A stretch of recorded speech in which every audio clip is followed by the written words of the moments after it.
Mga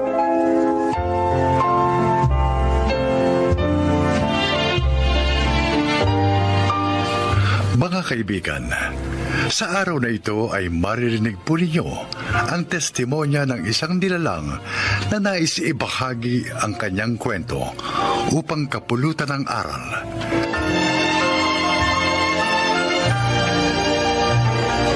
Type nyo lang dyan.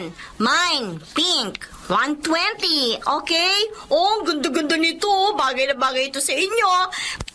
Don't forget, mine, pink, 120. Mia! Umiyak na anak mo! Oh, sige. Last na po ito mga loves na item. Bye for now. See you ulit bukas. Bye! Ayan, okay na. Ay, nakakapagod mag-live selling. Mia! Ang anak mo, gising na! Opo, ma! Oh, ikaw na muna dito, Sherwin, ha? Bahala ka na dyan. Ayusin mo na yung mga gamit, pati mga damit. Huwag may halo-halo yung mga may pangalan doon sa mga Kuya! wala, ah. Anak mo nga, patahanin mo! Natutulog ako ah! Oo, kuya! Please! Ay nako, ang hirap talagang makipisan sa bahay kapag ganitong may anak na. Pakiramdam ko, para kaming palaging kailangan mag-adjust ni Bea. Dinumerong galaw namin. Sige lang, konting tiyaga pa, Sherwin. Konti pa.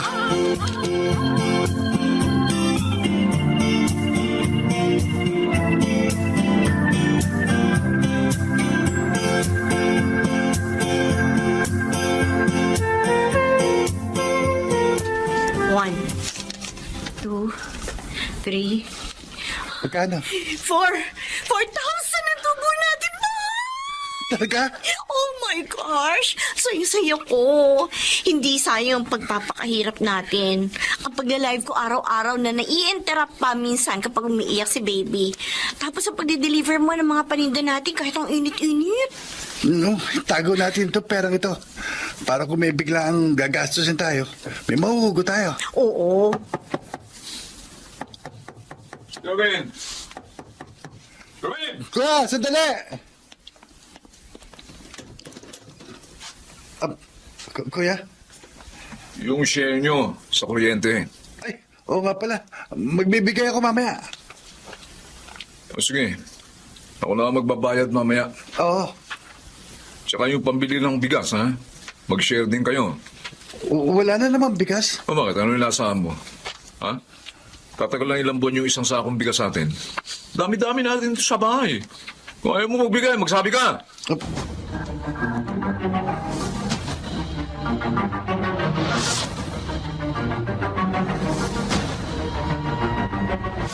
Bakit kasi hindi mo sabihin na maghanap ng maayos na trabaho yung anak mo? Perla, 19 anyos, walang natapos. Saan magtatrabaho yan? Pwede dagdag pa yan sa pabigat sa inyo. Ay, ewan. Inuunawa ko na lang. Wala naman akong magagawa eh. Yung asawa, parang masyadong pabaya. Ay, yung anak mo kanina nakita ko binibilad. Madalas tuwing umaga doon malapit dito sa may tapat ng tindahan ko. Aba tsaka isa pa ha, parang masyadong hindi nalilinisan yung katawan kapag pinaliliguan. Siguro walang kaalam-alam gawin yung batang yan. Masipag naman si Mia. Napapagod lang talaga ako. Paano? Puno-puno kami sa bahay. Yung kambal na Erwin at Sherwin. Yung dalawa ko pang lalaki na pareho nag-aaral. Nako, mahirap kapag ganyan ha. Hindi kayo kikinawa kapag sama-sama kayong lahat dyan.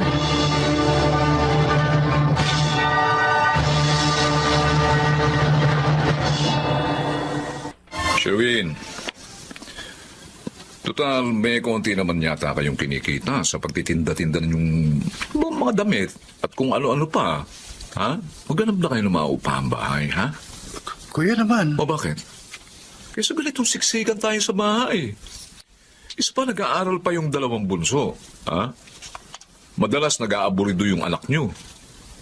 Maingay.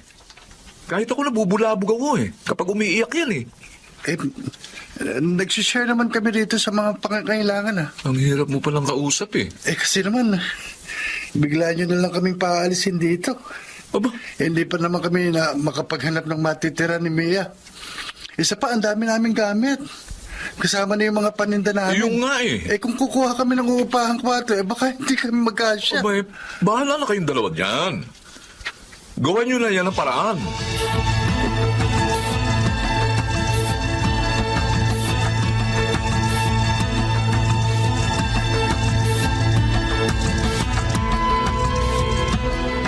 Mia, saan naman kayo sisiksik sa bahay?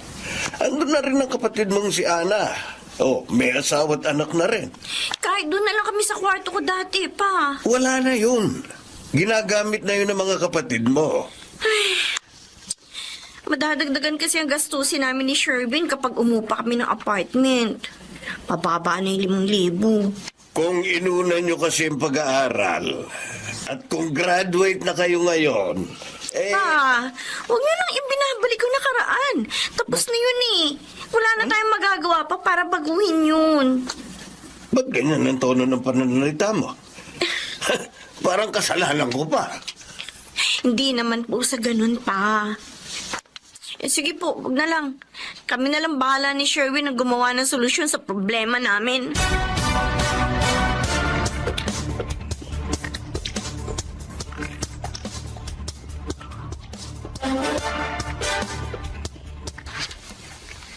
Aling Perla, makikisilong lang muna itong magina ko. Ang init eh.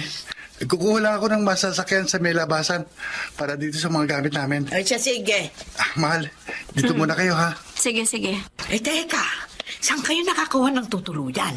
Diyan lang po, medyo malapit dito. Eh, paano kayo niyan ngayon? Ang hirap pa naman ng buhay. Tapos pareho pa kayong walang trabaho. May negosyo po kami ni Sherwin, Aling Perla. Alin? Yung pagtitinda ng damit? Opo. Uy, ano naman ang makukuha niyong tubo dyan? Baka nga maubos lang yan sa luho niyong dalawa eh. Eh, nung isang araw nga, nagkwento rito si Kumare. Wala na raw kayong bigas. Pero yung suot mo ay palaging magaganda. Siguro dyan na uubos yung pera niyo, no? Iba rin talagang tabas ng tila ng matandang to. Kaya lang matanda siya sa akin. Ay, At ang matanda dapat iginagat. mabuti yung bubukod na kayo. Hindi na mahihirapan si Kumare. Aling Perla, Ah. ano po ang paborito ninyong kulay? Uy, bakit naman bigla mo na itanong? Basta lang po. Paborito kong kulay. Oh. Pula. Sige po. Ay, bakit?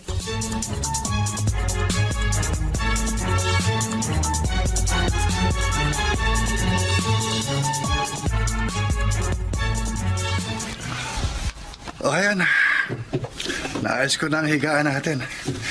Naisalansan ko na rin ang maayos yung mga paninda natin. Para hindi ka anong crowded dito sa kwarto natin, mahal. Teka, kumain muna tayo. Gugutom na ako eh. May pinadala si Mama Lito na... Umiyak? Bakit ka umiyak? Oh, ano nangyayari sa'yo? Ha? Kasi naman, naawa na ako sa ating dalawa. Umiyak. Yung parehong pamilya natin, parang wala man ang pakialam sa atin. Nagsisikap naman tayo kahit ganito tayo Pero kung tratuhin nila tayo para tayo mga pabigat at palamanin, hindi na sila naawa sa atin. May kasama pa naman tayong bata. Tama na. Ayos lang yan.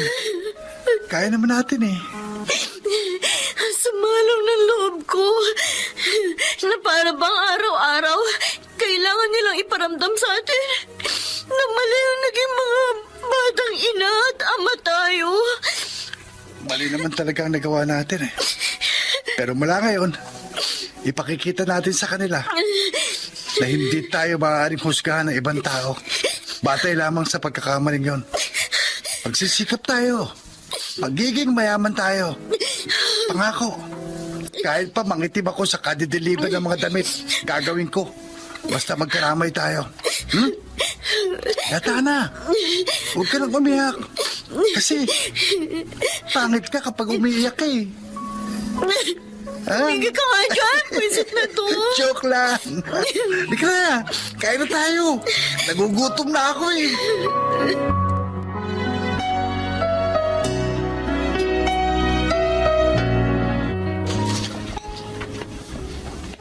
Ma, kain ka na. Erwin. Erwin, Oh, bakit, ma? kumustahin niyo nga yung kapatid niyo? Ilang buwan na mula nang lumipat sila ng tirahan. Dati dyan lang sila malapit sa atin. Ngayon, mas malayo na. Ay, nako. Ayos lang yun, ma. Alam niyo, kung hindi natin pinaalis dito yung dalawang yon, bay, habang buhay silang aasa sa atin. Mabuti nga yun para matuto silang tumayo sa sarili nilang mga paa. Di ba?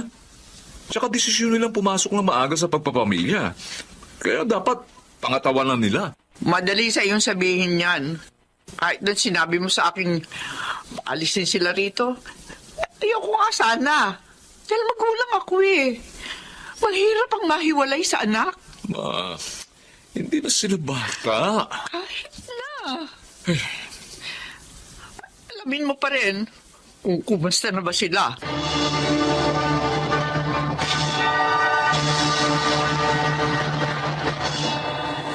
Mahal, ang laki na ng naipon natin. Suyo-suyo ko. Siguro naman, pwedeng mag-day off na rin muna tayo sa pagtitinda. Dati, damit lang tinitinda natin eh. Ngayon, kung ano-ano na. Pati mga sangkap sa pagluluto, meron na. Mga frying pan. Sign yan na lumalago na yung negosyo natin. Nakakarat na nga tayo sa mas malaki apartment eh. Soon, may sarili na rin tayong bahay. At sasakyan. Let's do this!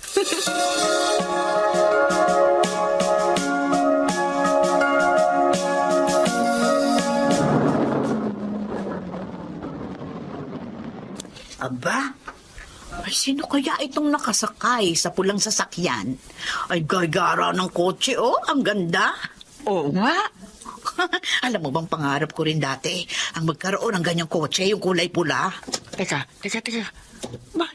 Parang si Mia itong bumababa. Ay, at si Sherwin yung isa. Ang anak ko!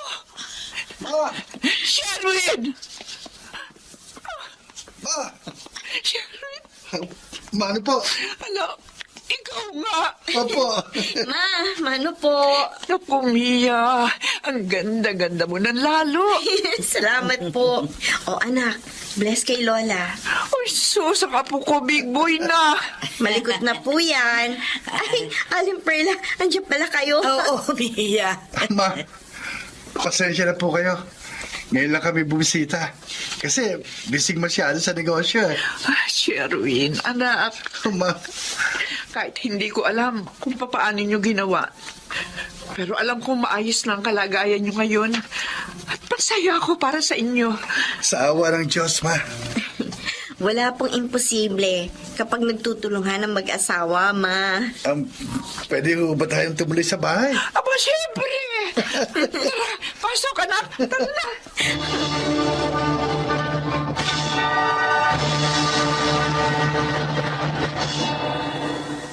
Sa halip na magtanim ng galit sa mga taong minsang binitiwan ang kamay namin ni Mia nang kailangan namin sila, nagpakumbaba pa rin kami. Tama naman ang kapatid kong kambal. Natutuhan naming tumayo sa sarili naming mga paa dahil nawalan kami ng sino mang sasandalan. Ngayon, patuloy kami ni Mia sa pagtupad ng aming mga pangarap. Ako po si Sherwin at ito ang aking buhay. Ika nga sa kanta, two is better than one. Mas madaling malagpasan ng ating mga pinagdaraanan kung tayo ay may karamay at kasama sa laban.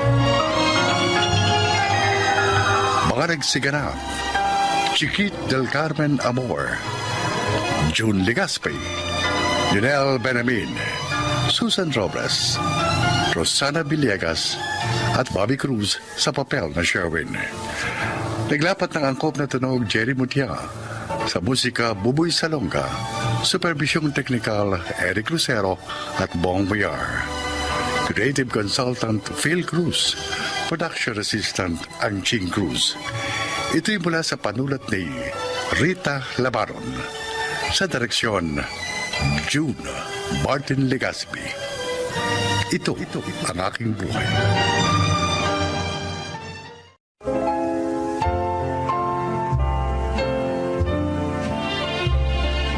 Maririnig po natin ngayon ang paglalakad ng isang babaeng nadapa. Ngunit sinubukang muling bumangon at magpatuloy. Siya ay si Eva. Head over heels ako sa asawa kong si Ricky. Kaya nang ikasal kami, ako na ang pinakamasayang babae sa buong mundo. Pero nang 5 taon na kaming kasal, nagbago ang lahat. Eva, dalas yatang umagahin ng uwi nitong mga nakaraan linggo yung asawa mo. Marami rin kasing tinatapos na trabaho. Sub-sub masyado sa trabaho yung asawa mo. Abay, mapalad ka at ganyang uri ng lalaki ang binigay sa iyo ng Diyos. Hindi ka nangunsum eh. Tama ho kayo, ma. O, balita ko, meron daw kayong bagong sasakyan. Kumuha po si Ricky nung 1 linggo. Ay, mabuti yan para kapag aalis kayo, hindi na kayo magkukommute. Kailangan niya rin po kasi sa trabaho dahil lagi silang nag-out of town. Ay, ganun ba? Mm. Dapat mag-iingat lang palagi sa pagmamaneho. Mauna na ako, Eva, ha?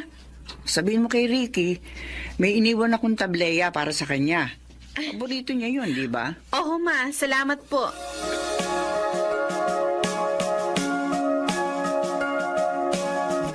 Ricky. Ano ba? Mainit. Mainit. Nakatodo na nga yung aircon natin, oh. Basta wag mo akong yayakapin. Nainitan ako eh. Ano ba yan? Ilang buwan na tayo hindi nagsisipin. Tsaka, 5 taon na si Casey. Di pa ba natin susundan? Kita mo namang lagi akong pagod eh. Wala akong gana. Lagi na lang ganyan ang rason mo. Hindi mo pa naintindihan. Ang dami kong trabaho. Tulog na lang ang pahinga ko. Sige, sige.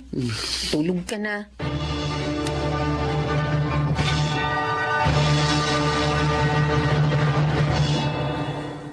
Alam mo, medyo weird pa rin sa akin ang sitwasyon ninyo ni Ricky. Bakit naman? Hindi ka ba naghihinala sa kanya, Eva? Bakit naman ako maghihinala? Marami talaga siyang trabaho. Minsan nga may baon pang paperworks dito sa bahay. Kasi 5 taon pa lang kayong kasal. Imposible naman na nawawala na kaagad siya ng gana sa kama. Alam mo, ang kulit mo. Pagod nga siya palagi eh. O ba't ikaw hindi? Mas nakakapagod yung mga gawaing bahay. Kasi hindi natatapos. Mula umaga hanggang gabi, meron tayong ginagawa. Tapos nag-aalaga ka pa sa inaanak ko. Ayokong pag-isipan ng masama ang asawa ko. Hindi naman sa ganyan yung ibig kong sabihin. O baka naman pwede kang mag-imbestiga ng very slight. Huh? I-check mo yung cellphone niya kasi baka meron siyang ka-text na iba o kaya naman yung damit niya kung may amoy na ibang pabango. Eva, kailangan mo ring makasiguro. Lalaki ang asawa mo.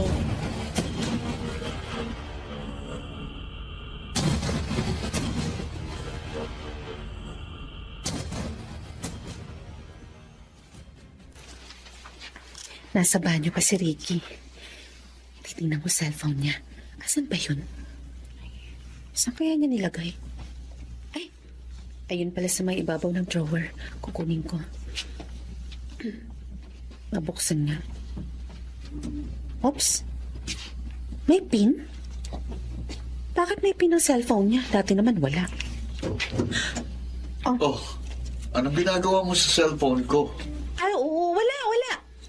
Titingnan ko lang sana yung picture mo kay Casey kagabi. Kaso may pin pala ang cellphone mo. Oo, nilalagyan ko. Kasi ako baka mawala eh. Para hindi ma-access ang mga information sa cellphone ko kasi karamihan confidential. Ganun ba? Ano bang pin ito para alam ko? Akin na, bubuksan ko. Ayaw mo sabihin sa akin? Ano ka ba? Bubuksan ko na nga, di ba? Pwede mo namang sabihin sa akin, di ba? Bakit ayaw mo? Isesend ko na nga lang sa'yo mamaya. Bakit nga ayaw mong Pwede bang aga-aga naman, oh? Tinatago ka ba dyan sa cellphone mo? Ano itatago ko dyan? Pinagdududahan mo ba ako, ha? May dahilan ba para magduda ako? Ha? May dahilan ba, Ricky?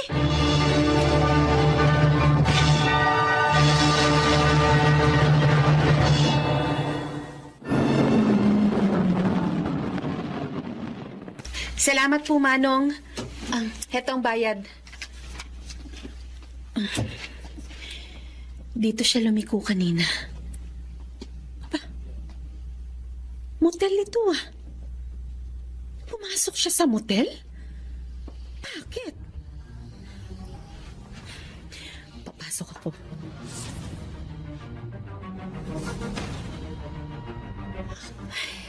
Pangatlong pinto na to nakakatukin ko. Bahala na. Kailangan malaman ko kung totoo nga ang kutob ko o hindi. Room service. Yes? May tumawag po sa amin na kailangan daw ng extra towel. Ricky, tumawag ka ba sa baba? Bakit? Teka. Bakit hindi ka naka-uniform, ha, miss? Ano ba yan? Eba, Ricky! anong ginagawa mo rito? Ano ibig sabihin nito? Bakit may lalaki kang kasama sa kwarto? Hindi! Ricky, is she your... Oh my gosh. Eba, may conference kami mamaya. Kaya nag-check-in kami. Si Darren nga pala, katrabaho ko. Walang iyo! Rico, Bitiwan mo si Ricky! Sabi bakla ka! Mga bakla kayo! Eba, uminahon ka. Kakadiri ka! Rico! Nakapapampis ni ko! Huwag kang mag-skandalo. Tumigil ka! Walang iya ka! Mas matatanggap ko pa kung babae ang kasama mo dito! Pero, bakla!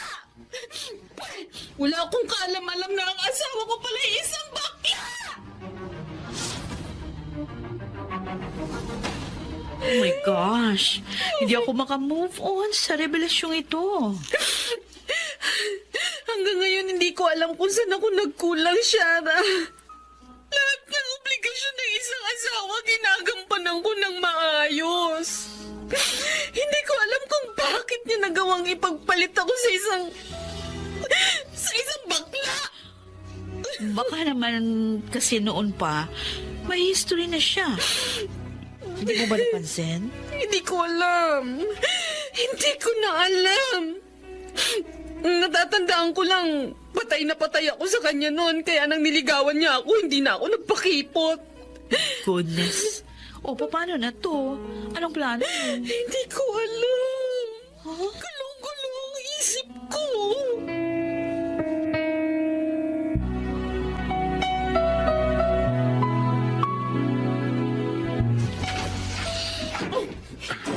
Eba, Lumayas ka ngayon din dito sa bahay na to. Eba, pwede ba pag-usapan Ano natin ba ito? pag-usapan natin? Isang beses lang naman ang nangyari yun. Huwag na huwag mong bibilugin ang ulo ko, ha? Eba, Hindi ako pinanganak kahapon, Ricky. Kung hindi ko pa alam, kay Darren galing ang bago mong kotse, hindi ba? Kasi hindi mo naman kayang kumuha niyan. Lalo na't madalas ka palang uma-absent sa trabaho mo.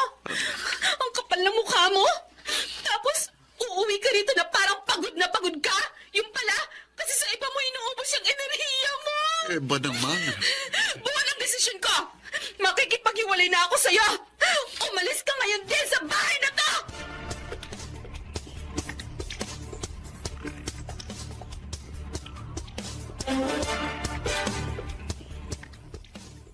Hindi ka na nahiya! Pa, Makakaya ko pang sigmurain kung sa babae ka pumatol. nadala lang ako, natukso lang ako. Hindi normal para sa isang lalaki matukso sa kapwa niya lalaki. Dapat, bago ka nag-asawa, inalam mo muna kung ano talaga ang gusto mo. Hindi yung kung kailan may asawa ka na't anak, saka mo ilalantad ang totoo mong pagkatao. Patuharin mo ako, Sinira pa. mo lang ang pamilya mo, Ricky. Kahit sa anong anggulo mo tingnan, ikaw ang mali. Ikaw ang nagkamali.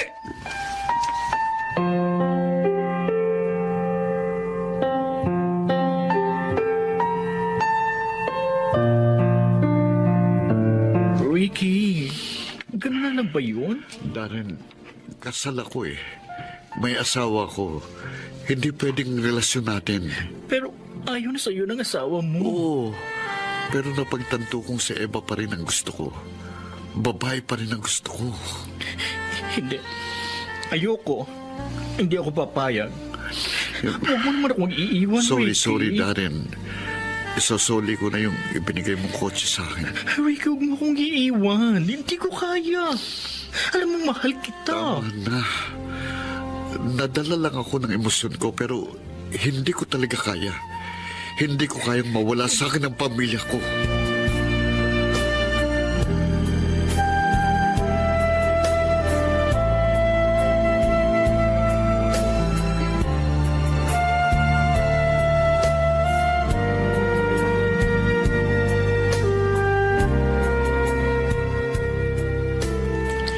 Ma, patawarin niyo ako.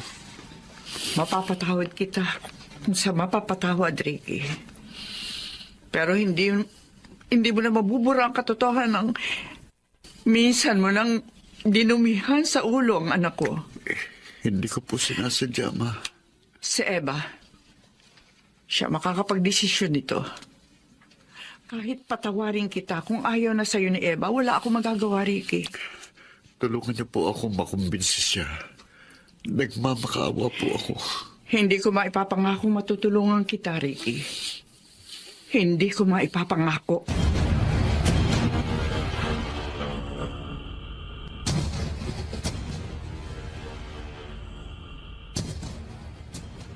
Hindi. Hindi na kita tatanggapin pang muli, Ricky. Minsan mo na tong nagawa at hindi imposibleng maulit pa. Eva, nagmamakaawa ako sa'yo. Tama na ang isang beses ako nagsisi sa desisyon kong pinakasalan kita. Ayokong paulit-ulit kong pagsisihan na naging asawa kita. Bakit ba napakatigas ng puso mo? Hiniwalayan ko na si Darren. Bakit pa?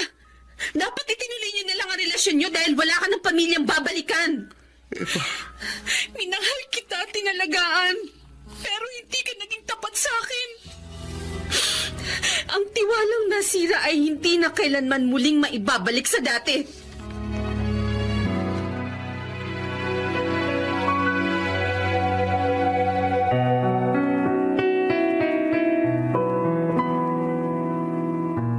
Wow!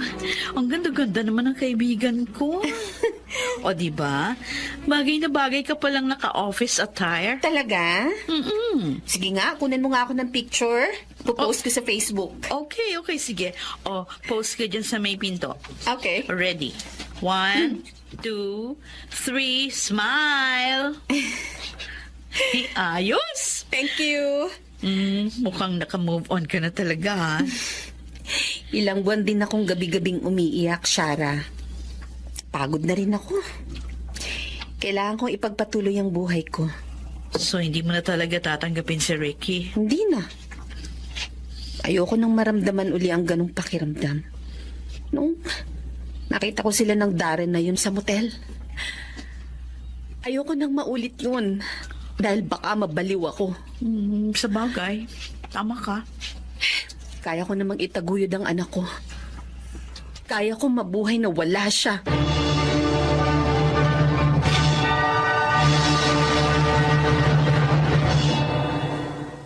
Matagal ko ring pinag-isipan kung talagang isasara ko na ang pinto sa dati kong asawa.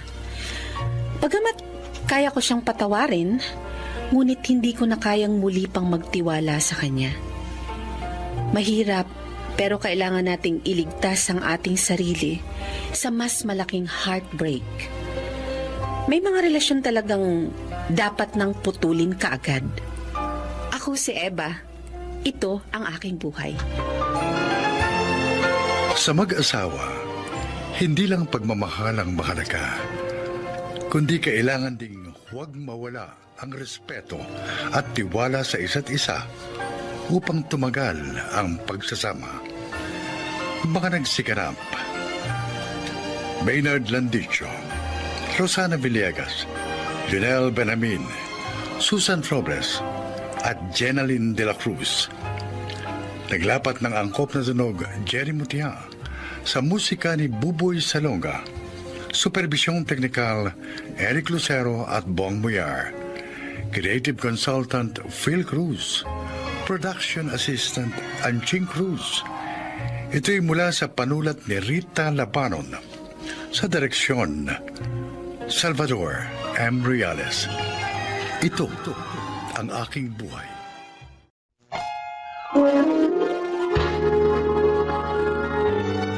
Kauna-unahan sa Pilipinas.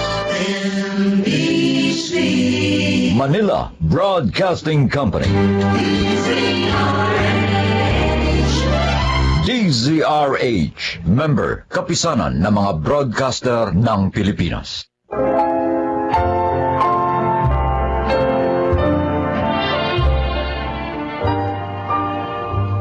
Magandang araw po mga giliw naming tagapakinig. Narito ang kasaysayan ng isang dakilak yaya. Siya ay si Gemma.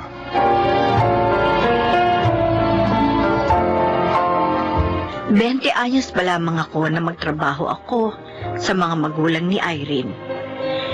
Kaya naman ang ikinasal sila ni Paul, ay ako ang kinuha nilang yaya ng kanilang anak na si Ivy. Nanatili ako sa kanila dahil na rin sa pagkakasakit ng aking asawang, si Nardo. Nagustuhan mo ba ang pasalubong ko, Soren? Opo, Nay. Mukhang masarap po ang mga chocolate na to eh. At ang dami pa po. Si Ivy ang nagsabi sa Mami Irene niya na dalhin namin ang lahat ng yan. Oh, dapat po pala akong magpasalamat sa kanya. Oo, anak. Ay, sige na, puntahan mo na siya sa sala. Makipaglaro ka sa kanya para sumaya naman siya. Opo. Diyan na po kayo, Inay. Ay, Oh, Gemma. Bakit mo ba sinama ditong alaga mo? Naawa ako, Nardo.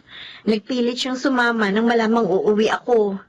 Malulungkot lang daw siya sa kanila dahil sa palaging pag-aaway ng mga magulang niya. At hanggang ngayon pala, ganun pa rin sila. Sinabi mo pa.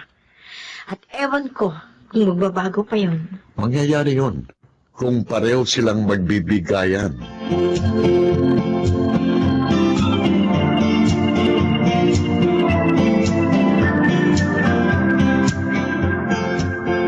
Hindi ka na makapagsisinungaling, Paul! Oh! Kitang-kita ko kayo na babae mo pumasok sa motel! Eh, nakita mo na pala eh. Di wala nang kailangan pang aminin. Walang niya ka talaga!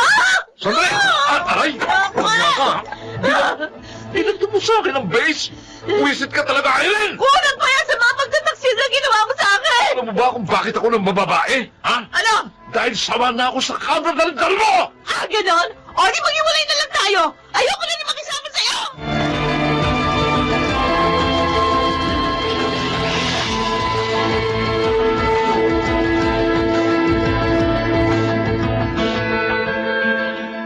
Irene, dinalan kita ng juice, oh, at ng paborito mong pastries. Oh, lalagay ko dito sa mesa, ha? Salamat. Napakawalang yaya, Gemma. Naging tapat ako sa kanya pagkatapos ito pang igaganti sa akin. Talaga bang hindi na kayo magkakasundo pa? Hopeless case na. Wala na. Pero, paano si Ivy? Magpapadala naman siya ng sustento para sa bata. Yun yung usapan namin.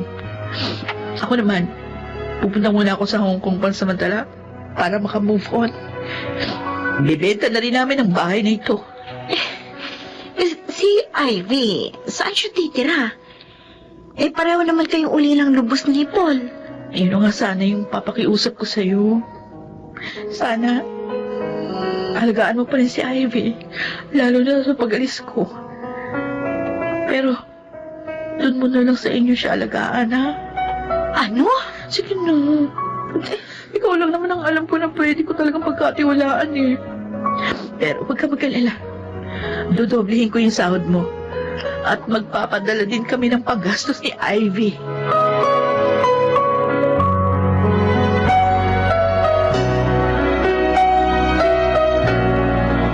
Yaya Gemma.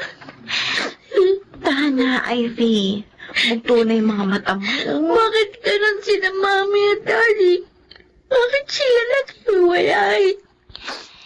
Hindi na kasi sila magkasundo. Eh, kesa naman sa lalo pang lumala ang pag-aaway nila, eh, pinasya nilang maghiwalay na lang ng maayos. Sabi ni Mommy, meron daw babae si Daddy. Totoo ba yun, Yaya? Yun nga ang sabi niya. Bakit niya ginawa yun? Di ba bad yun? Ivy, Marami talagang nagaganap sa buhay may asawa na sa ngayon mahirap pang ipaliwanag sa'yo dahil napakabata mo pa. Pero maniwala ka, hindi dahil naghiwalay sila, hindi ka nila mahal. Ivy, love na love ka nila. Kaya sana, huwag ka magtatanim ng galit sa iyong mga magulang.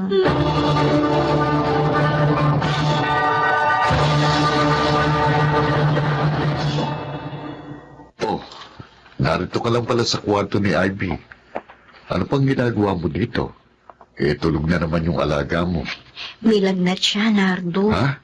Eh, pinainom mo na ba ng gamot? Oo, bago siya natulog.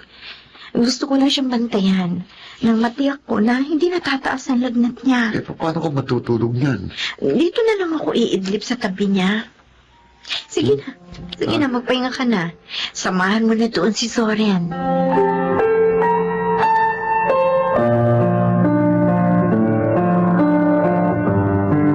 Aba, marunong ka na maghiwa ng mga gulay. Ivy, Tinuruan po ako ni Zoren at Nanay Gemma, Tatay Nardo. aba, mabuti yan. Matuto ka ng mga gawaing bahay. Makakatulong ito sa'yo balang araw at malilibang ka pa. Saan po ba nagpunta sina Nanay Gemma at Soren? Sa palengke. Eh, teka, wala ka na bang gagawing assignment? Wala na po. Kaya nga po, tumutulong na ako dito sa kusina.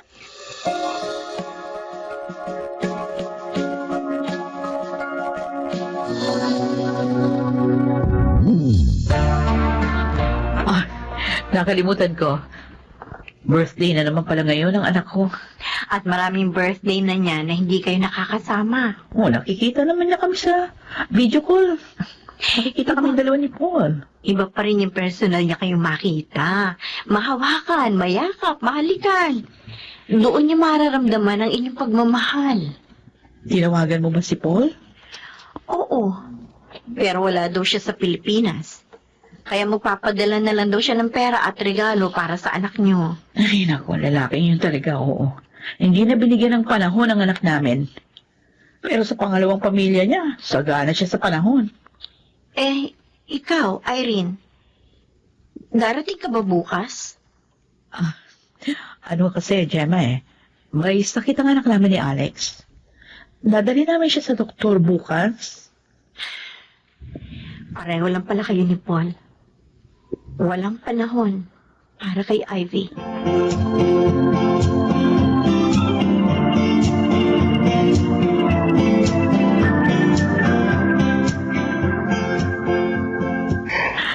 Ivy, congratulations. Graduate ka na sa high school ngayon. Oo nga, Soren. May award ka pa. Dahil yun kay Nanay Gemma. Kung hindi niya ako minahal at inilagaan ng maayos, siguro hindi ako lalaking ganito. Oh, baka naman umiyak ka pa. Alalahanin mo, darating ngayon ang parents mo, ha? Kaya dapat magsaya ka. Nagulat nga ako dahil darating sila. Kasi hindi na ako umaasang pupuntahan nila ako sa mga special occasion sa buhay ko. Ivy, Sanay na akong wala sila, Zoren. Pero hindi ako masasanay pag wala si Nanay Gemma.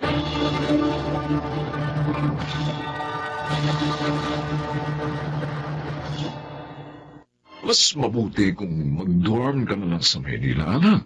Wala namang problema. Ikukuha kita kahit pa apartment. Huwag na po, Daddy. Ayoko po doon. Oh, bakit? Dito na lang po ako mag-aaral sa probinsya. Ha? Meron namang magandang university din dito Pero Ivy, mas maganda ang turo sa Maynila. Kung talaga po mag-aaral ng mabuti ang isang estudyante, matututo siya kahit pa nasa ang school siya mag-aral. Okay, sige. Sa akin lang kasi, mas madadalaw kita kapag naroon ka, anak. Mas gusto ko po nakasama si Nanay Gemma. At saka, nakikita ko naman po. Tayo, nakikita tayo sa video call. Pwede mo rin naman akong bisitahin anytime. Kung gusto niyo.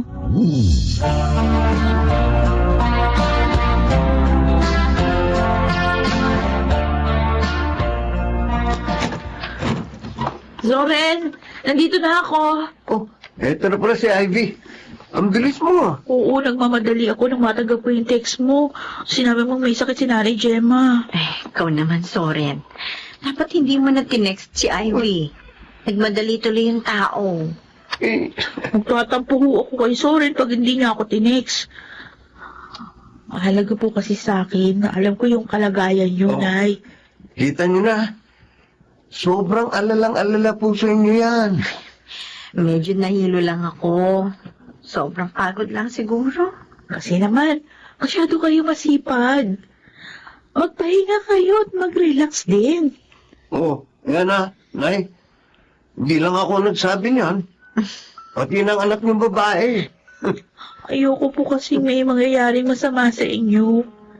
Dahil kayo po, ang pangalawa kong ina. Masaya ako, Ivy. Dahil sa pagmamahal at panahong ibinibigay mo sa akin. Alam mo, napunan mo ang pananabik ko sa anak ng babae.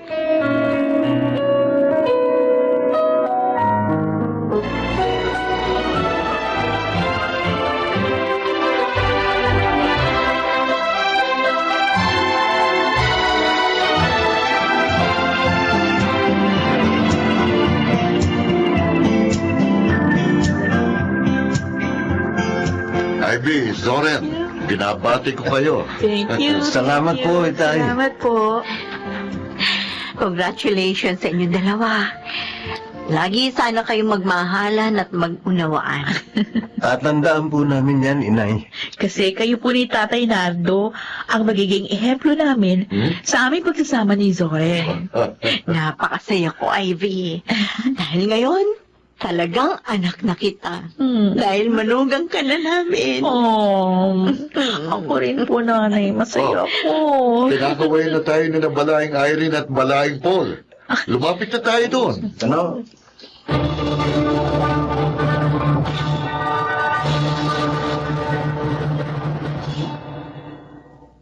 Isang taon na ang aking apo kina Ivy at Zoren. Ang batang aking inalagaan noon, manugang ko na ngayon. Ako po si Gemma at ito ang aking buhay. Tunay na maraming sorpresa ang buhay. Matuto lang tayong maghintay. Mga nagsiganap, Phil Cruz, Janelle Benamin, Rosana Villegas, June Legaspi, Chiquit del Carmen Amor sa papel na Gemma. Naglapat ng angkop na tunog Jerry Mutia, sa musika Buboy Salonga. Supervisyong teknikal Eric Lucero at Bong Muyar. Creative Consultant Phil Cruz. Production Assistant Anching Cruz. Ito'y mula sa panulat ni Telma Corporal Alcantara. Sa direksyon, June Martin Legaspi. Ito ang aking buhay.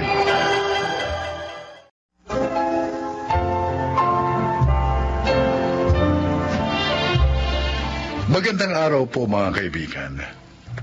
Maririnig natin ang kwento ng isang padre de pamilya na muntik nang itaya sa sugal ang kanyang pamilya kapalit ng pera. Siya ay si Rico. Mahirap kumita ng pera. Kaya minsan, gusto nating mas mapadali ang paghahanap buhay. Subalit ang buhay ay hindi natin maaaring ituring na parang sugal, na ang bawat taya ay walang kasiguruhan. Dapat sa bawat desisyong ginagawa natin, alam natin kung mabuti o masama ang kahihinatnan.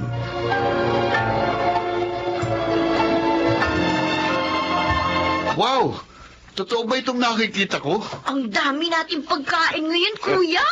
Tapos ang sasarap pa, Ano pang hinihintay nyo? Kain na. Gusto sana naming imbitahan ng mga tita at tito nyo. Kaya lang naisip namin ng mama nyo na mas mabuting tayong pamilya na lamang ang magsalo-salo. Congrats ulit pa sa promotion mo. Ibig ba sabihin pa, mas mataas na yung sweldo mo ngayon? Parang gano'n na nga. Ayos. Pwede na bang hindi muna ako magbayad ng kuryente natin, ha? At bakit? Para may pang-date siya. Anong date? O, di ba totoo naman? Ikaw pa rin ang magbabayad ng kuryente. Naman. Kasi plano namin ng papa nyo na magtayo ng negosyo. Wow, talaga? Tapos, magre-resign ka na sa trabaho mo, pa? Depende. Kung kumita ka agad tayo na malaki. Pero baka mga 5 taon pa yun. Okay. Excited na ako sabihin sa mga kaibigan kong anak ako ng isang businessman. Ako rin. Ayun talaga, oo. Masyado kayong advance mag-isip. Magdilang anghel sana kayo, mga anak.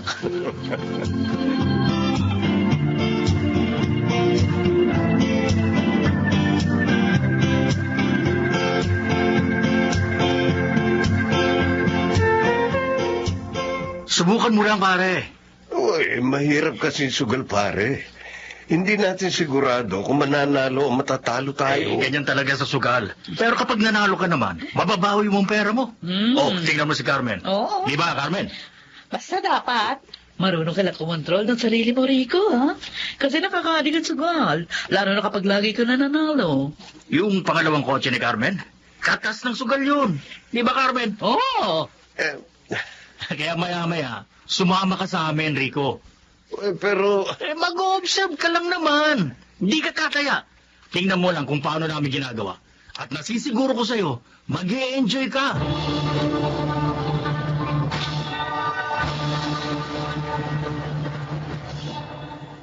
Sigurado ka ba bibili natin to? Hindi mo pa payday, ha? may pera ako rito. Rico, mamahalin ang refrigerator na ito.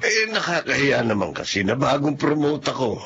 Tapos ang ref natin, kaedad pa yata yan ni Sunshine eh. Saan ka ba kumuha ng pera?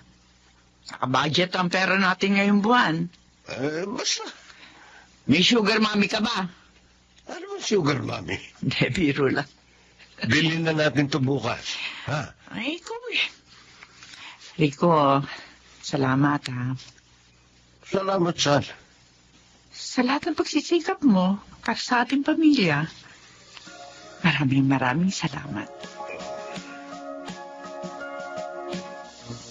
Rico, huwag kang mawala ng pag-asa.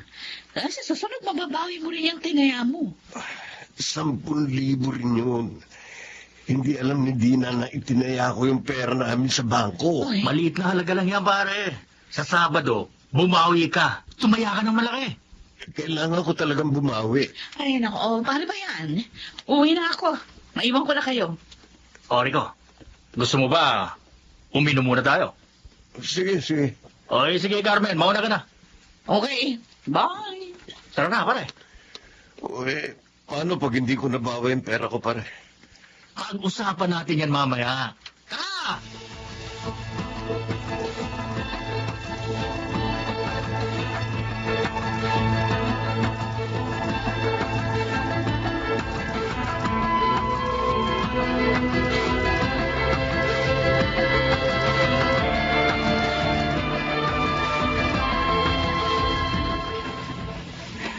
Rico, ano ba nangyayari sa'yo? Hindi ka naman lasengwa. Bakit ilang mo ka na parating umuwi nakainom, ha? Huwag mo akong pakialaman, Dina. Pakikialaman kita kasi asawa kita. Tumahimik ka. Gusto ko na matulog. Huwag mo akong bungangahan. At isa pa, saan mo ginagasta yung pera natin? 3 beses kang nag-withdraw ng malalaking halaga sa savings account natin. Ano ba pinagagagawa mo? Binabawasan mo yung perang pagpatayo ng hardware natin. Sabi ko, tumahimik ka. Okay, bukas. Kapag hindi ka nalasing, mag-uusap tayo.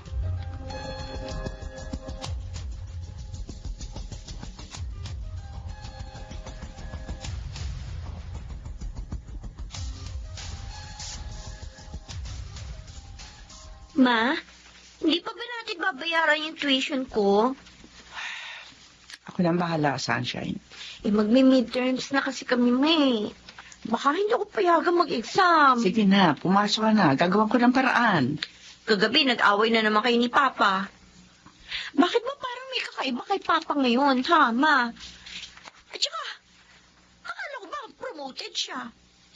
Bakit parang palagi tuloy tayo ngayon na walang pera? Sunshine, na pag-aaral mo, isipin mo. Huwag mo na ito problemahin. Kami na ng papa mo ang bahala rito. Sige na.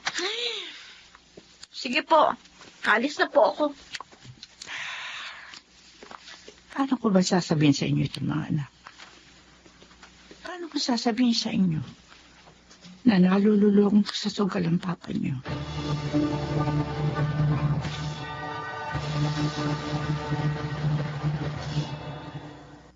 Pwede na tayo mag-down payment dun sa lupang bibilhin natin din, ah. Malaki na panalunan ko kagabi. Tapos yung tira, ihuhulog natin sa bangko para tumubo.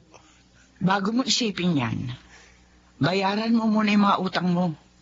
Anong utang? May pumunta rito kahapon.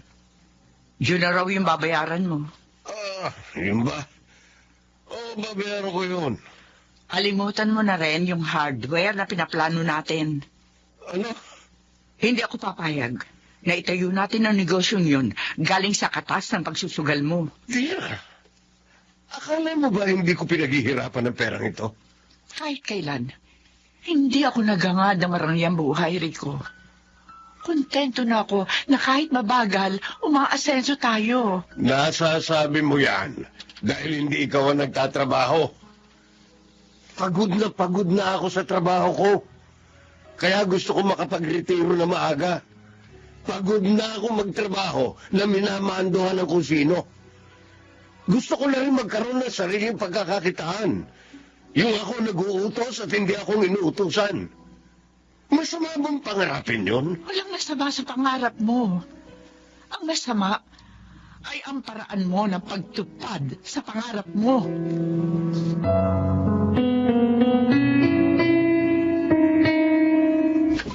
Ma, asa na yung TV? Aaron, pumasok ka na sa kwarto mo. Ma, may problema ba tayo? Bakit pati yung kotse natin hindi ko na rin nakikita? Ano bang nangyayari? Mag-focus ka lang sa trabaho mo. Ma, 25 years old na ako. Hindi na ako teenager. Maaari mong sabihin sa akin ang nangyayari sa pamilya natin. Kaya ko nang maunawaan yun. Bihira ko na rin makita si Papa. Yung huli nating kain na sabay-sabay nang ma-promote siya.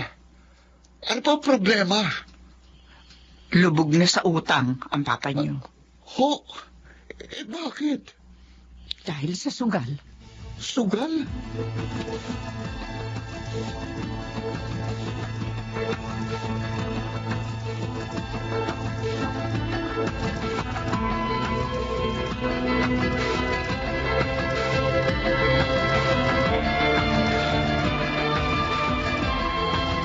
Pangako, Dina, mananalo ko ngayon.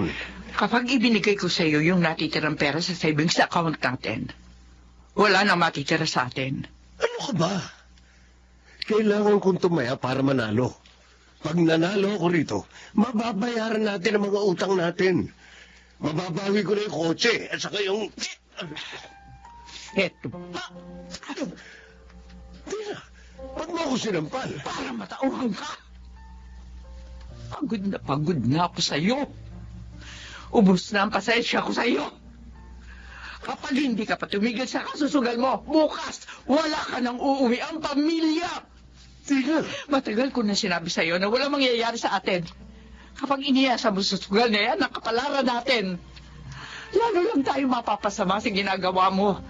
At baka sa susunod, pati yung mga anak mo, itaya mo na rin sa sugal na yan. Ngayon, mamili ka. Kami ng mga anak mo. O sugal. Mamili ka.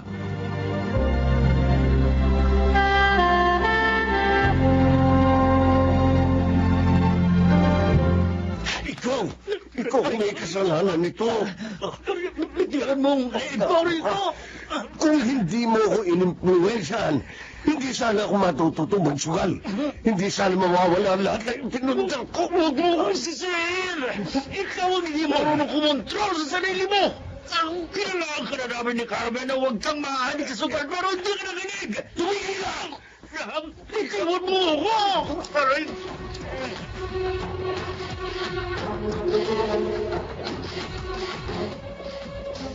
Ma, nandiyan si Papa sa labas. Hindi niyo ba kakausapin? Ma, kausapin mo na. Dito lang kayo. Oo. Oo, Ma. Paano ba kita haharapin, Rico? Maaari lang ayoko na makita ka pa. Di na. Bakit mo kami sinundan dito sa bahay ni Mama? Patawarin mo ako. Humihingi ako ng tawad sa kasalanan ko. Pangako, babawi ako. Bumalik na kayo sa bahay. Pangako, ngayon totoo na ito. Magbabago na ako. Hindi na ako magsusugal. Sisikapin kong bayaran lahat ng utang natin at ibalik lahat ng nawala sa atin. Pero bago yun, kayo muna ng mga bata ang gusto kong bumalik. Kung hindi lamang sa mga bata, hihiwalayan na talaga kita, Rico. Pero mahal ko ang mga anak ko. At ayokong lumaki sila sa isang broken family. Kaya sige, babalik kami. Pero ito ang tatandaan mo. Isang pagkakamali mo pa, mawawalan ka na ng pamilya. Salamat, Dina. Salamat.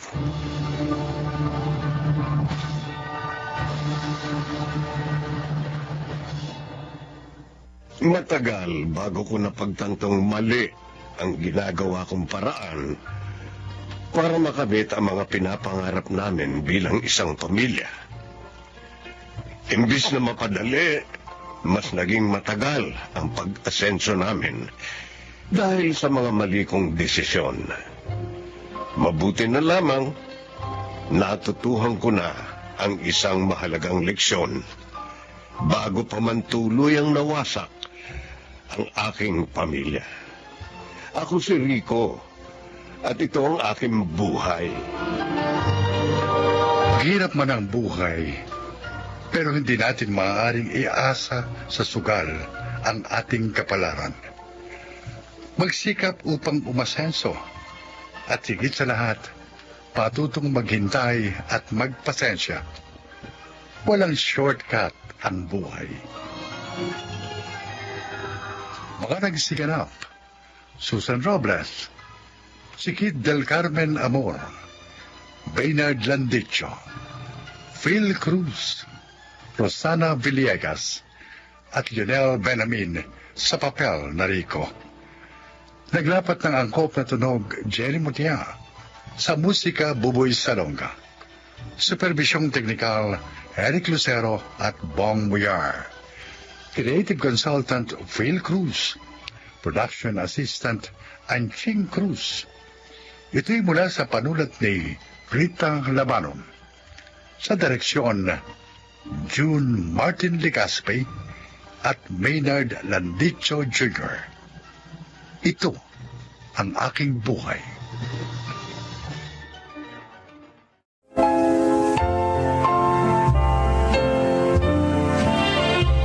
Magandang araw po mga giliw naming tagapakinig. Narito ang isang natatanging kasaysayan na kapupulutan nyo ng mga aral sa buhay. At ito ay ilalahad sa atin ni Lynette. Isa akong tour guide. Masaya ang aking trabaho dahil naman kumikita na ako, nakakapamasyal pa. Pakinggan po ninyo ang aking kasaysayan. Opo, Tito. Natanggap ko na yung perang pinadala nyo. Mabuti naman. Pinadalan kita kasi nag-aalala ako eh. Baka mag-ECQ dyan at mahintong trabaho nyo. Pwede wala kang magagamit sa mga pangangailangan mo. Salamat po. Mula nung pumanaw si na Mami at Daddy, hindi kayo nagkulang na pagsubaybay at pag-aalala sa akin. Kapatid kong mami mo, Iha. At anak ng turing ko sa iyo. Isa pa, akong katiwala ng lupain nyo dito sa probinsya. Kaya dapat lang, Lynette, ibigay kong pangangailangan mo.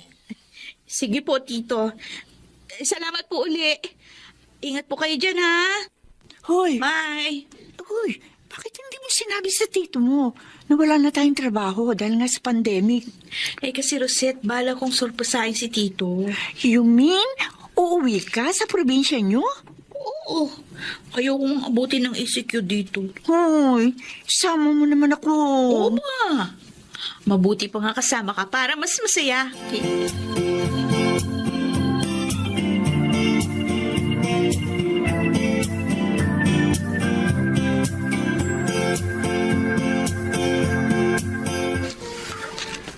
Mabuti pala nagpunta ako rito.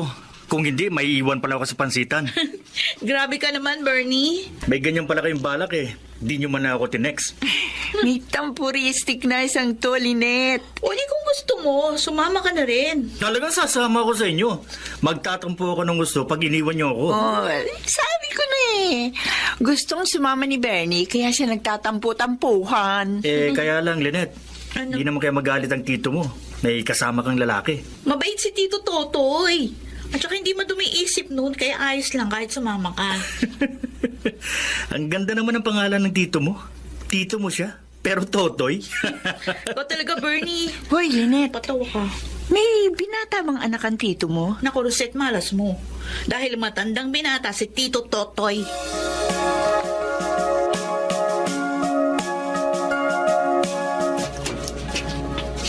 Surprise!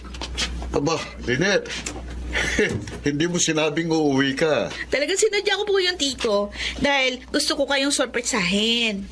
Matagal na kasi tayong hindi nagkikita. Kaya naisip ko, dito na lang ako mag-spend ng ECQ. Ganun ba? Opo. Um, Ay, kasama ko nga pala yung mga kaibigan ko, si Bernie at saka si Rosette.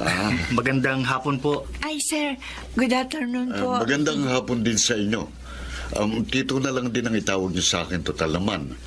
Mga kaibigan kayo nitong pamangking ko. Oh, see guys, sabi ko na sa inyo, mabait ang tito ko. Kaya wala kayong dapat alalahanin.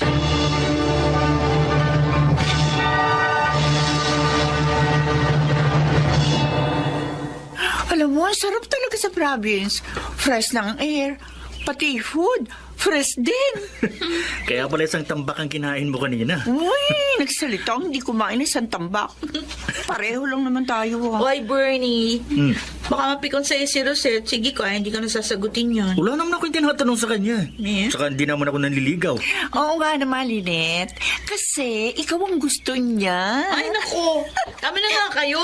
O, gusto niyo bang mamitas tayo ng prutas? Maraming hinog na mangga. Hindi ako marunong makita ang puno. Huwag kayong mag-alala. Ako na lang ang mamimitas ng mangga para sa inyo. Yan si Bernie. Laging maaasahan. Matanong ko lang, Lynette. Bakit hindi na nag-asawa tito mo? Sabi ni Mami, pihikan daw si Tito. Alam nyo, sabi ng mama ko, mahirap daw yung pihikan. Kasi pag nagmahal daw yun, hindi tumatanggap ng pagkabigo. Ewan ko lang.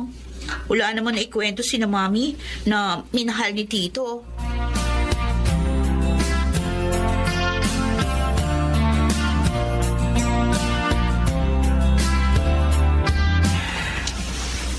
Pangalawang gabi na namin dito kina Lynette. Pero hanggang ngayon, namamahay pa rin ako. Hirap pa rin ako makatulog. Lalabas muna ako ng kwarto. Magpapahangin ulit ako katulad kagabi. Ay, katulad ng dati, ang tahimik pa rin dito. Mga kuliglig lang ang maririnig. Malayong malayo sa buhay namin sa lungsod. Na kahit gabing-gabi na, maingay pa. Malamang sina Lynette at Rosette, madali nakatulog ang mga yun. Ba, ang tito ni Lynette, gising din pala siya. Saan kaya siya pupunta? Teka. Aba, hinawi niya yung kurtina. May pintuan sa likod ng kurtina. Pero hindi halata. Buti na lang, hindi niya isinara. Natatanaw ko pa. Pero anong gagawin niya? Aba, may hagdanan din pala doon. Saan kaya pupunta yun? Bakit siya bumaba doon? Ang tito ni Lynette. Ano kayang meron doon? Lalapit ako. Maghahanap ako ng mapagkukublihan. Gusto ko talagang malaman kung anong meron doon. Kung bakit nagpunta doon ng Tito Totoy ng ganitong oras ng gabi.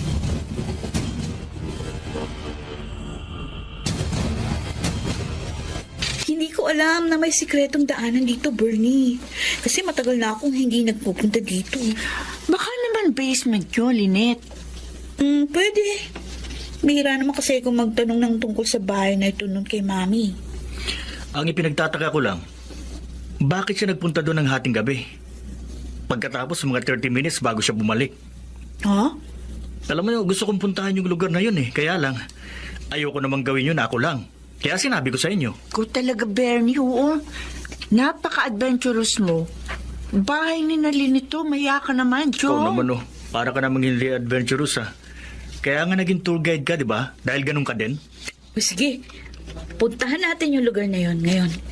Kaya lang sabi mo, may susi yun. Eh, wala si Tito. Nagpunta sa bayan. Akong bahala.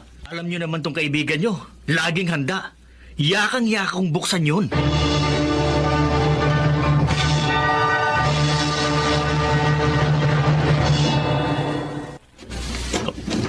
Lynette, Rosette, tingnan niyo ang nasa maliit na kwartong ito. Isang babae, Lynette. Tsaka mukha siyang buntis. Oh, sino kayo? Ako si Lynette. Pamangkin ni Tito Totoy. Bakit narito ka takagapos? Si Mang Totoy? Masama siya. Sino ka ba? At bakit ka nagsasalita ng ganyan sa tito ko? Ako si Ana. Binukot ako ng tiyo mo. Ha? Dahil hindi ko tinanggap ang kanyang pag-ibig. Diyos ko. Si Tito? Nagawa niya yun? Oo. Ang sama niya. Walang hiya. Paulit-ulit niya ako pinagsamantalahan. Oh my God. Kung ganun, ikaw ang pinuntahan dito ni Tito Totoy kagabi? Oo. Nagpunta siya dito kagabi. Yung dinadala mo, si Tito ba ang... Oo. Bunga ito ng kahayupan niya. Maawa kayo. Tulungan niyo ako makalabas dito. Tsak na hinahanap na ako ng tatay ko.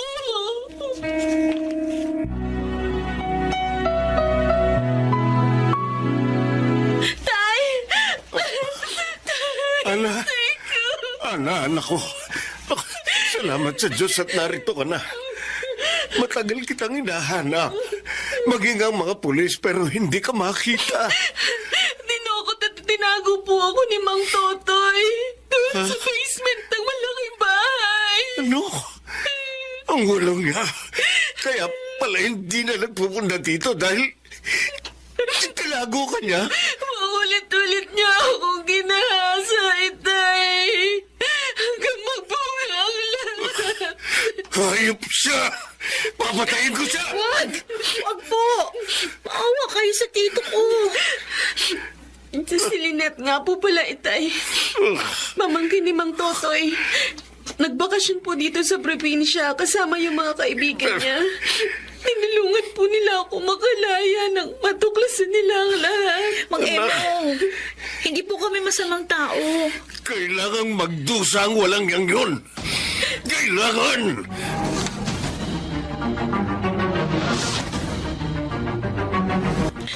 Tito, bakit? Bakit nyo ginawa yun? Ha? Anong ibig mo sabihin, Lynette? Alam ko na po ang lahat. Ang pagdukot at panggagahasa nyo kay Ana. Lynette? Hindi kayo dapat gumawa ng ganun. Sinira nyo ang buhay niya. Patawarin mo ako. Mahal na mahal ko si Ana. Pero sa kabila ng maraming beses na pagsasamantala ko sa kanya, ayaw pa rin niyang pakasal sa akin.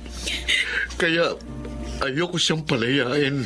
Dahil sa ginawa niyo, makukulong kayo niyan.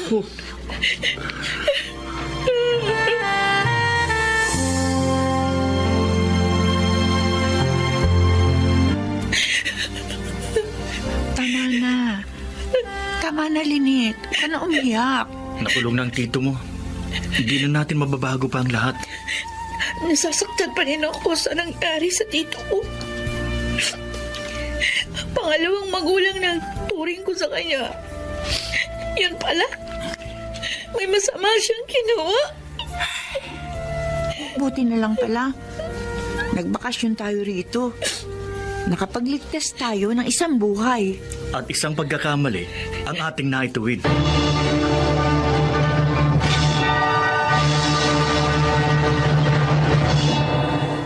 Ilang taong nakulong si tito. Nalulungkot pa rin ako sa nangyari sa kanya.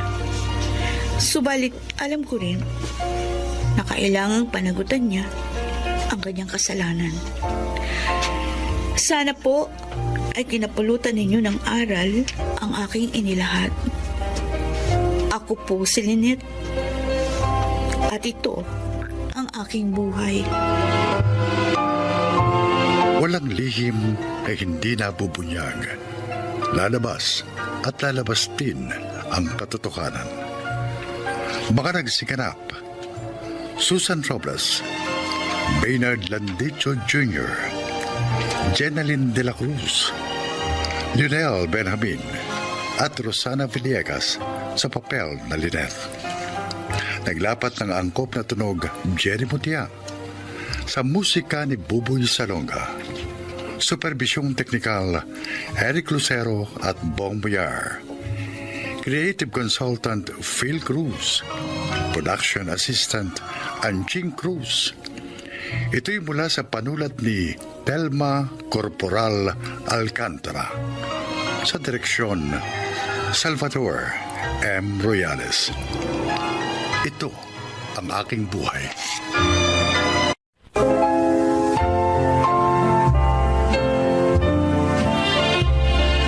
Mga kaibigan, pakinggan po natin ngayon ang isa pang natatanging kasaysayan na ilalahad sa atin ni Mario.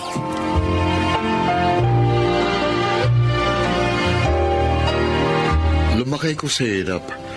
Kaya naman naipangako ko sa aking sarili na gagawin kong lahat para hindi tumandang mahirap.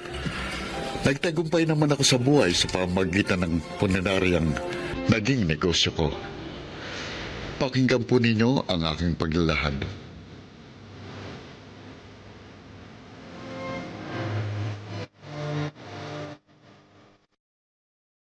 Kumusta, Mario? Ay, okay naman, Wilma.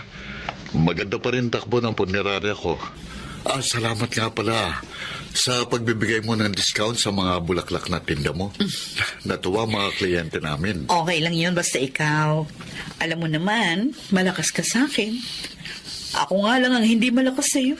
Malakas ka naman Kaya nga lahat ng kliyente namin, sa'yo namin itinuturong bumili ng bulaklak para sa kanilang namayapang kamag-anak. Kung talagang malakas ako sa'yo, samahan mo naman ako. Ha? Saan? Gusto kong mamasyal para ma-relax. Malungkot naman kung gagawin ko yung mag-isa. Kaya gusto ko samahan mo ko. Yun ay kung totoo ngang malakas ako sa iyo.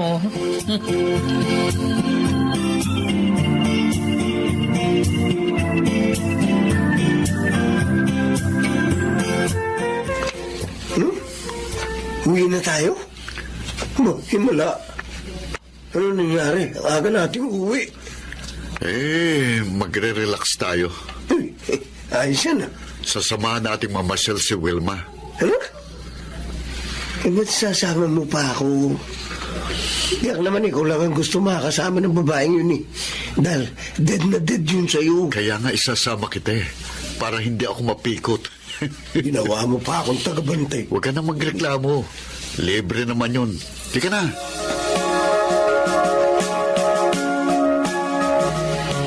Nakakainis ka naman, Densyo. Bakit? Sumama ka pa sa amin ni Mario. Hindi tuloy ako magkaroon ng chance na masolo siya. Eh siya may gustong sumama ako sa inyo eh. Para daw masaya. Para ma-relax din ako. Eh siyempre, boss ko yun eh. Kaya sinunod ko. Si Mario talaga. Palagi na lang humahanap ng paraan para iwasan ako. Ba't kasi pinipilit mong sarili mo sa kanya eh? O bakit? Narito naman ako ah. Binata rin tulad ni Mario. Sa akin, konting lambing lang. Bibigay na ako agad sa'yo. Jen, hindi kita type ano. Joke na nga. Ito naman, nagbibiro lang eh. Teko na.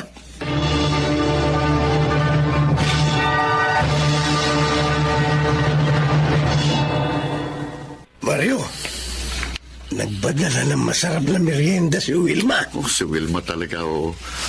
Walang kasawa-sawa sa panliligaw sa akin. Alam naman niyang wala siyang mapapala. Sabihin mo sa mga tauhan natin, sila na lang ang kumain ng merienda na yun, ha? Naku, matutuwa ang mga yun. Pero, ba't nga ba ayaw mo sa kanya? Maganda naman ah. Densyo, hindi ko siya mahal. Pero dapat mag-asawa ka na, di ba? Dahil 40 ka na eh. Kaya mo naman bumuhay ng pamilya dahil 3 punerarya mo. May 4 kang pamasadang jeep at sariling bahay. Oo nga, maginhawa na nga ang buhay ko ngayon. Malayo na sa kahirapang naranasan ko nung araw. Pero wala naman dito ang tunay na mahal ko. Ibig mo sabihin, may mahal ka iba? Sino? Nasaan?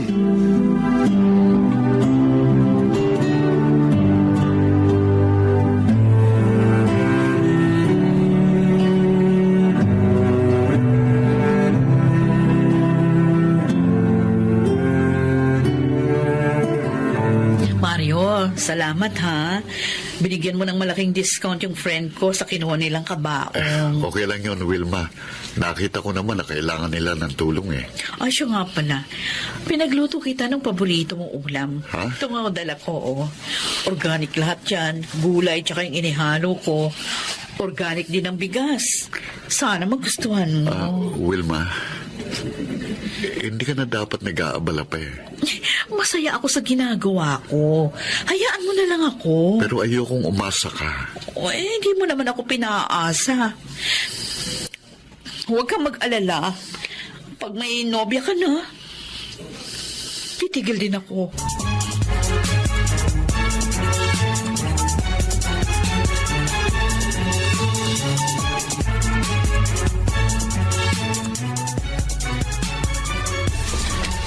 Klaro? Klaro, gising na. May dala akong lugaw. Kumain ka.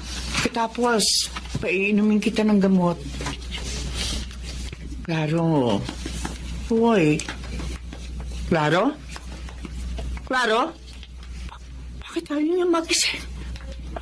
Diyos ko, malamig siya. Klaro! Klaro, sabi ko! Gumising ka! Inay, bakit po ka sumisigaw at umiiyak? Ano po nangyayari kay Itay? Ang tatay niyo, mga anak! Ayaw na magising! Itay! Itay, gumising kayo! Wala na si Itay. Cindy. Iniwan niya na tayo.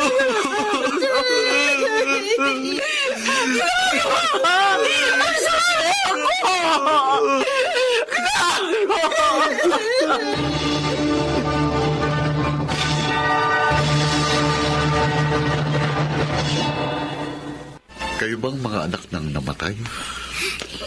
Opo, sir. Ano ba pangalan niyo? Ako po si Arjo. Panganay po ako. Arjo. Ako naman po si Cindy. Bunso po. Ulila na ba kayo sa ina? Hindi po. Buhay po po ang nanay namin. May kinausap lang po siya na tutulong sa amin. Teka, nasa ng bangkay ng tatay niyo? Nasa loob na ba? Ayan po. Sabi po kasi ng tawa ninyo, kausapin mo muna daw po kayo. Hindi. Ang bangkay. Si Kuya Claro. Kilala niyo po ang tatay namin. Oo. Kaibigan ko ang tatay niyo. Isang mabuting kaibigan. Mahigit 20 years na kami hindi nakikita. Siyang laging tumutulong sa akin noon kapag may problema ako. Mabait po talaga ang tatay namin, Totoo yan. sir. Totoo. At nakakalungkot na sa ganito kalagayan ko pa siya nakita. Pagdating ng nanay niyo, sabihin niyo na wala na kayong babayaran dito sa punerarya ko. Tulong ko na ito sa inyo, lalo na kay Kuya. At sabihin niyo rin sa nanay niyo, gusto ko siyang makausap.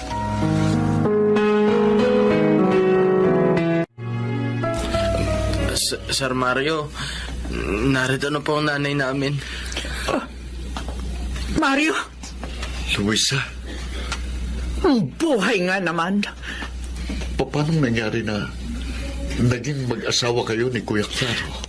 Dahil natalikuran mo noon ang obligasyon mo sa amin ng batang dinadala ko. Si Claro ang sumalo. Ha? Pinakasalan niya ako. Sinagip sa kahihiyan. Ano? At si Cindy, siya naging anak namin ni Claro. Patawarin mo ako, Luisa. Bata pa tayo noon. At alam mo naman na pareho lang tayong mahirap. At dahil sa takot kong hindi makaahon sa hirap, iniwan ko kayo. Pero hindi ko kayo nakalimutan. Patawad. Ibig niyo sabihin, Inay, hindi po ako anak ni Itay. Oo, anak. Si Mario, ang tunay mong ama. Inilihim namin ang lahat sa iyo dahil yun ang ibig ni Claro. Hindi.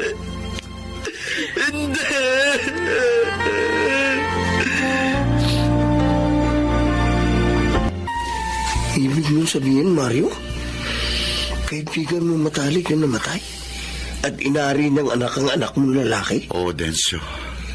Naduwag ako sa aking obligasyon. Kaya ginawa ko yun kay Luisa. At natakot ako na lalo kaming maghirap.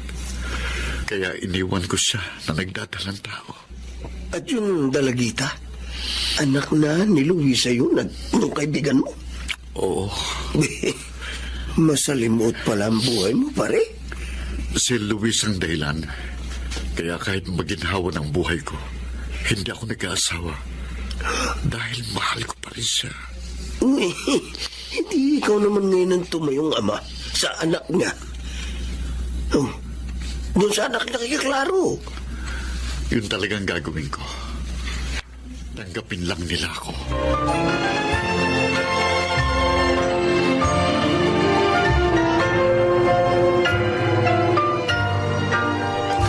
Luisa, nailibing na si Kuya Claro. Oo nga. Maraming salamat sa tulong mo. Dahil sa iyo, nagkaroon ng maayos na burol at libing ang asawa ko. Karapat-dapat lang yon sa isang mabuting taong katulad niya. Mamimiss ko si Itay. Cindy, handa akong maging pangalawang ama mo kung papayag lang kayo. Huh?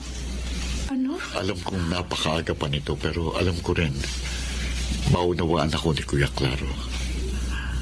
Luisa, gusto kong malaman mo na kayo ng ating anak ang dahilan ng pagsisikap ko. At hanggang ngayon, mahal pa rin kita. Mario. Sana bigyan mo ko ng pagkakataon na makabawi sa mga pagkukulang ko sa inyo. Katapos ng pagpapabayaan niyo sa amin, gusto niyo patawarin namin kayo agad. Mahalin, hindi niyo mabubura sa puso namin ang kabutihan ni Itay. Alam ko yun, anak. At hindi ko buburahin sa puso niyong alaala ni Kuya Claro. Ang pakiusap ko lang, bigyan niyo ko ng pagkakataon na makasama kayo.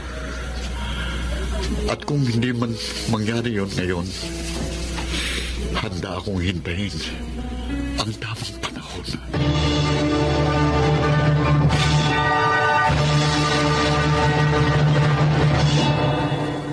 Hindi ako agad napatawad ni Arjo, ngunit tinanggap niya ang tulong ko sa kanila. Hindi ko naman sinayang ang pagkakataong ibinigay niya.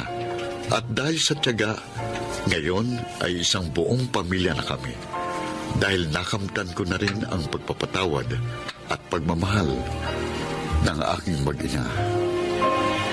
Sana po'y kinapulutan niyo ng aral ang aking kasaysayan. Ako po si Mario at ito ang aking buhay. Mga nagsiganap, Chiquit del Carmen Amor, Susan Robles, Lionel Benamin, Rosana Villegas, Angelo Alcantara, at Phil Cruz sa papel na Mario. Naglapat ng angkop na tunog, Jerry Mutia, sa musika ni Boboy Salonga. Supervisyong teknikal, Eric Lucero at Bong Moyar. Creative Consultant, Phil Cruz. Production Assistant, Anching Cruz. Ito'y mula sa panulat ni Telma Corporal Alcantara. Sa direksyon ni Salvador M. Royales. Ito ang aking buhay.